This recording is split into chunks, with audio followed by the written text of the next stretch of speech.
Now here we don't criticize, but if we must criticize, we'd only just criticize to build and not to destroy. That is why we say we are in the service of God and country. This is the voice of the people, and the voice of the people is the voice of God. This is the Black Pot, aka Kukushunamo, and here we speak truth to power. Now today we have a number of issues we need to look at, and I need us to be very quick with this, man.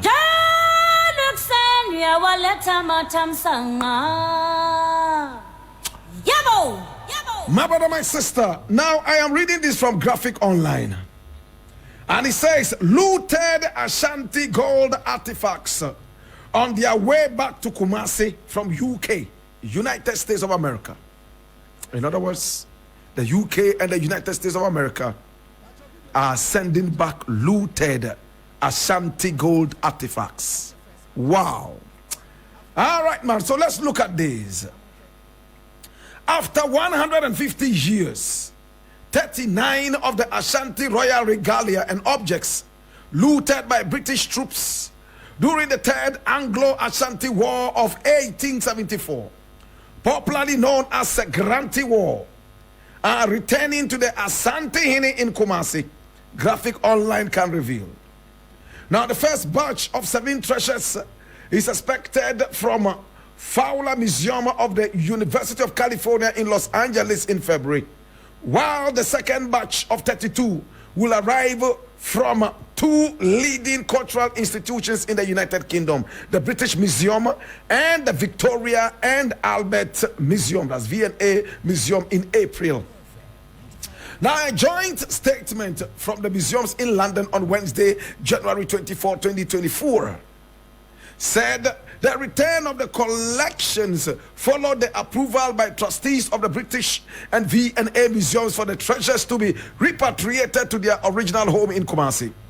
Now, the move follows the approval by trustees of the British and V&A museums for the treasures to be repatriated to their original homes in Kumasi. Graphic Online understands now the treasures will form part of an exhibition planned to celebrate the Silver Jubilee enthronement of Otunfo Osetutu II, as well as the commemoration of the 150th anniversary of the Third Anglo-Ashanti War and the centenary of the return of the Asante Hini Ajimai Prempe the first from exile in Seychelles. My God. Graphic Online's Kwame Asari Buedu reports from Kumasi that 15 of the returning collections from Britain are from the British Museum, while 17 are from the Victoria and Albert Museum, V&A. My brother, my sister, now let us look at this.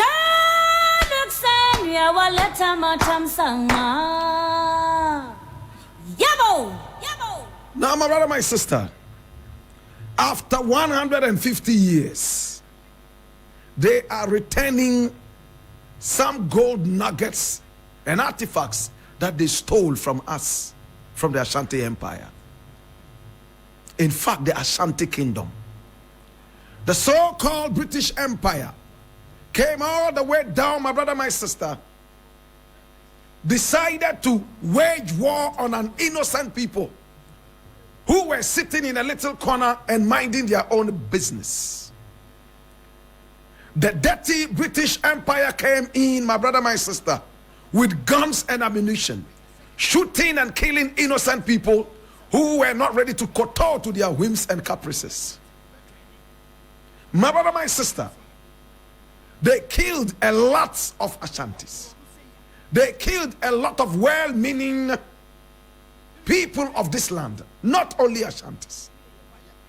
All because of gold.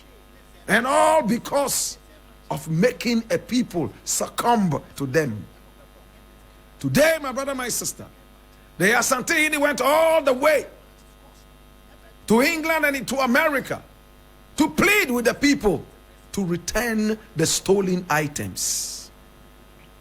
Now, the stolen items are supposed to help celebrate the Silver Jubilee.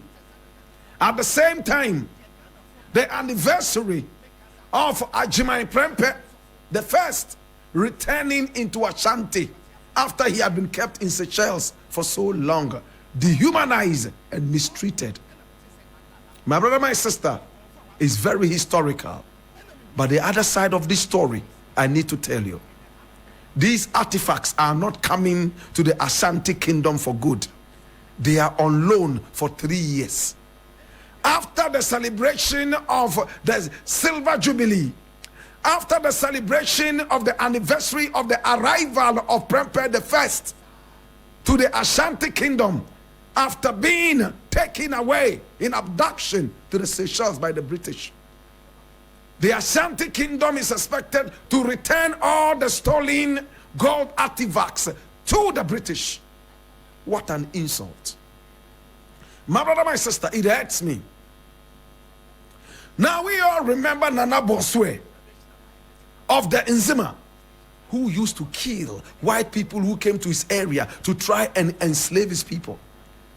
When he was finally subdued and taken away, they cut off his head and took the head back to the Netherlands with them.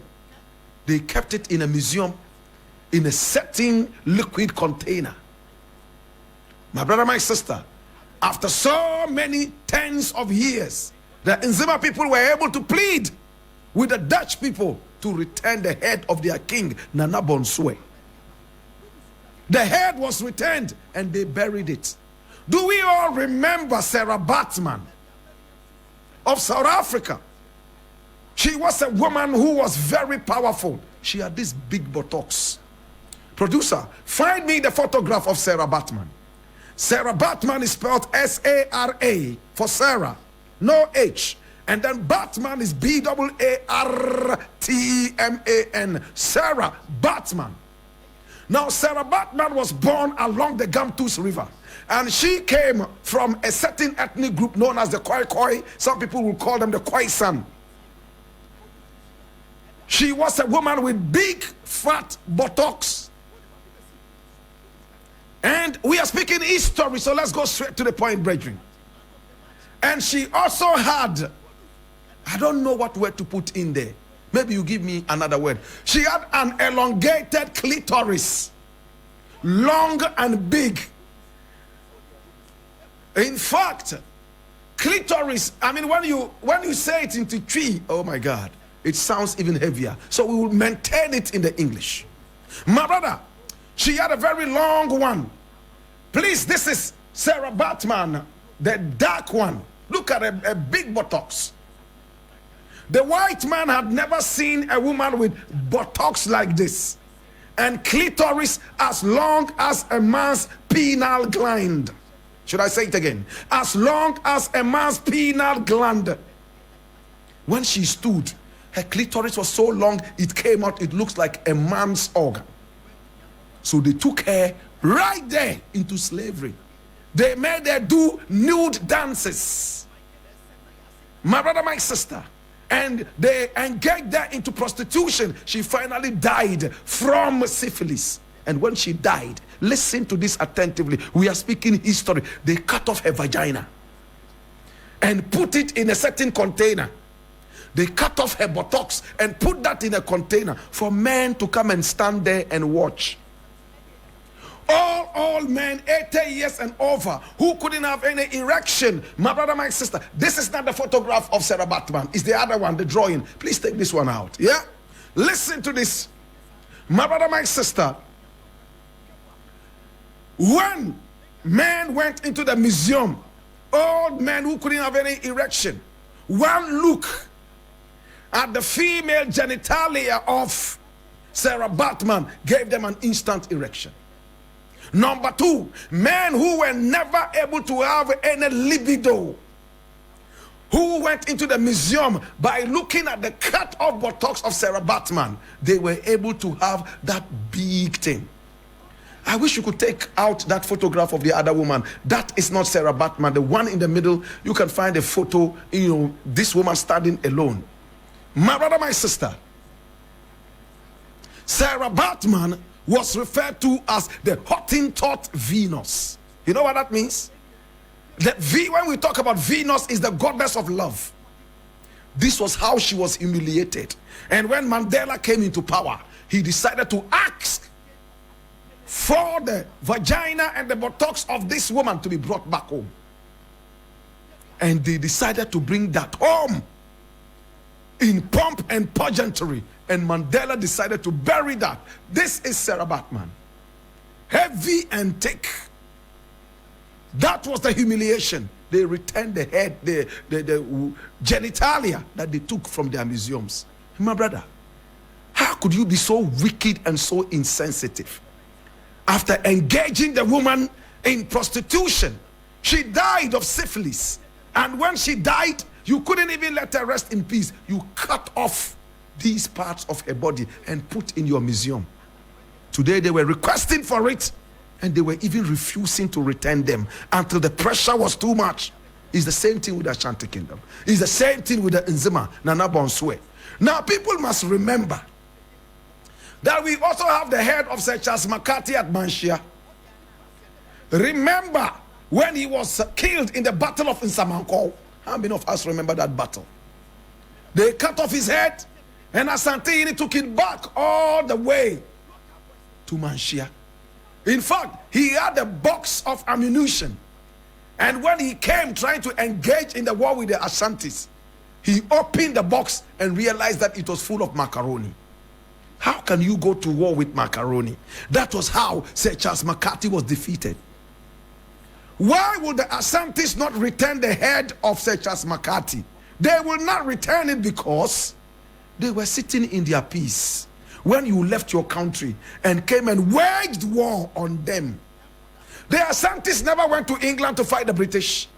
Neither did the Dagombes or the Frafras go to America to fight any Americans. They decided to come here and enslave us and steal from us. It behoves them to return every single nugget to us unconditionally.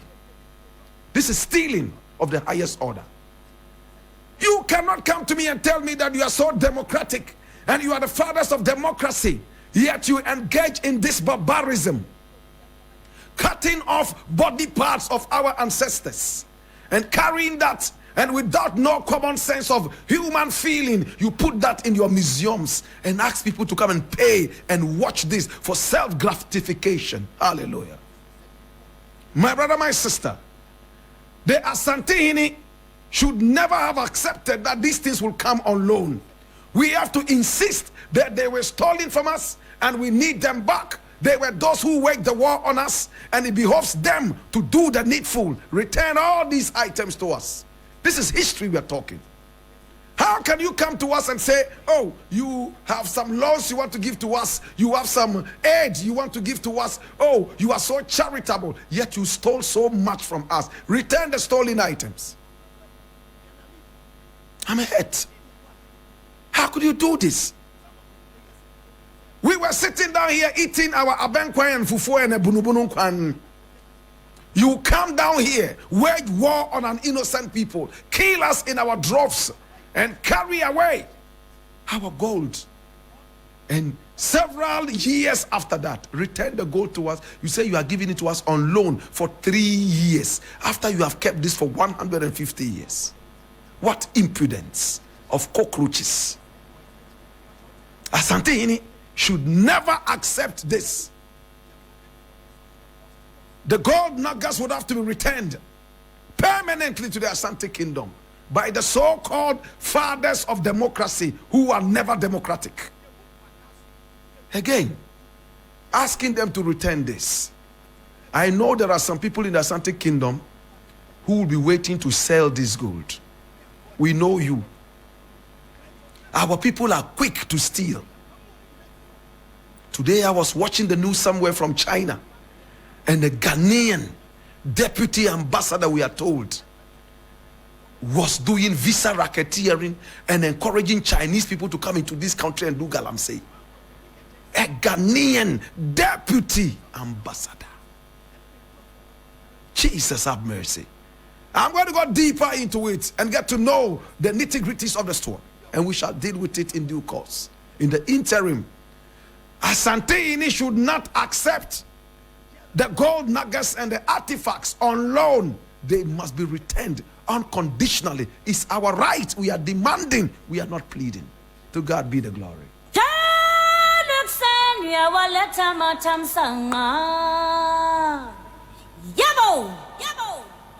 My brother, my sister, next thing I want to look at is coming from the Ghana weekend.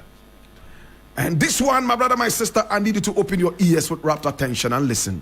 They said they want to kill my husband. His life is in danger. And this is Empress Gifty running to Dampari. Who is Empress Gifty? A gospel singer.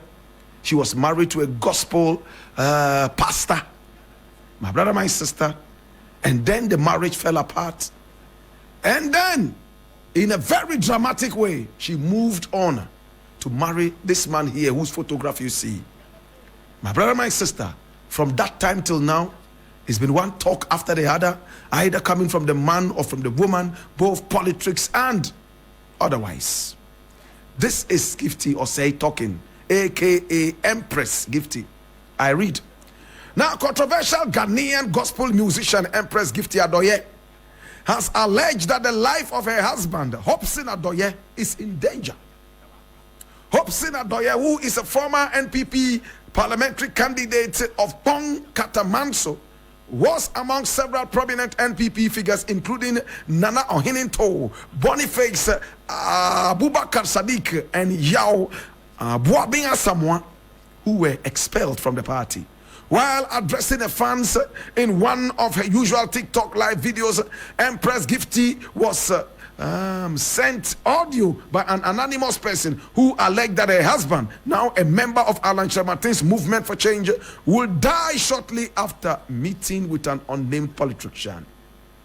The informant added that Hobson would feel dizzy and become unresponsive, which would lead to his death.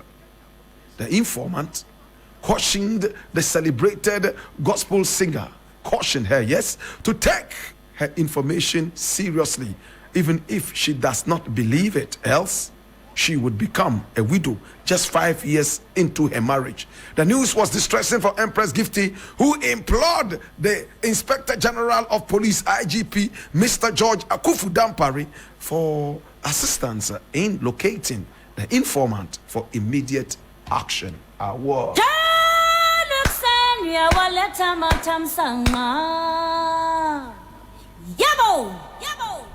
I do not subscribe to killing people, and I do not subscribe to visiting people with harm unlawfully. Whatever it is, we have to go by the law. But you see, you sow what you reap, and you reap what you sow, as a good friend of mine would say. The correct thing is, you reap what you sow. But he always calls it as, you sow what you reap. Interestingly, I like Hobson Adorye, but my brother, my sister, he did the dirty work of Nana Akufo-Addo. Do we all remember the Sewa Bruni issue? How many of us remember the Sewa Bruni issue? How many of us remember the controversy that surrounded it, and Adorye's name was all over the place? Adorye himself is a very controversial personality. My brother, my sister, when you engage in controversy, certainly there are people who will come after you. When you go out stepping on people's toes, politically and beyond, my brother, it's like a cult. Politics is like a cult. Members of the cult, on both device or even more, will certainly come for you. My brother, my sister, we saw how Ahmed Swale was gunned down in broad daylight, and he was not even a member of any political party. But for the fact that he exposed politicians and beyond, he got his head in the noose. His life ended. My brother, my sister, we have seen how many times people have gone down the drain, all because of what they stand for. For Hobson Adorye, I think that we may have to be extremely careful about what we do and what we say. I always say we have to take Ghana higher and higher. It's all about Ghana. But when we rate our political parties higher than Ghana, we will certainly have problems. I do not want to go into the merit of this story or demerit of this story. I will leave it like that. Elections are coming. We need less controversy so that we can have peaceful elections, fair and clean. We don't want those elections where so many people have to be gunned down for somebody to be able to become president. We don't want elections where people are stealing ballot boxes and beating each other. No, we want an election like the election of civilized people. We want an election in civility. I leave it here.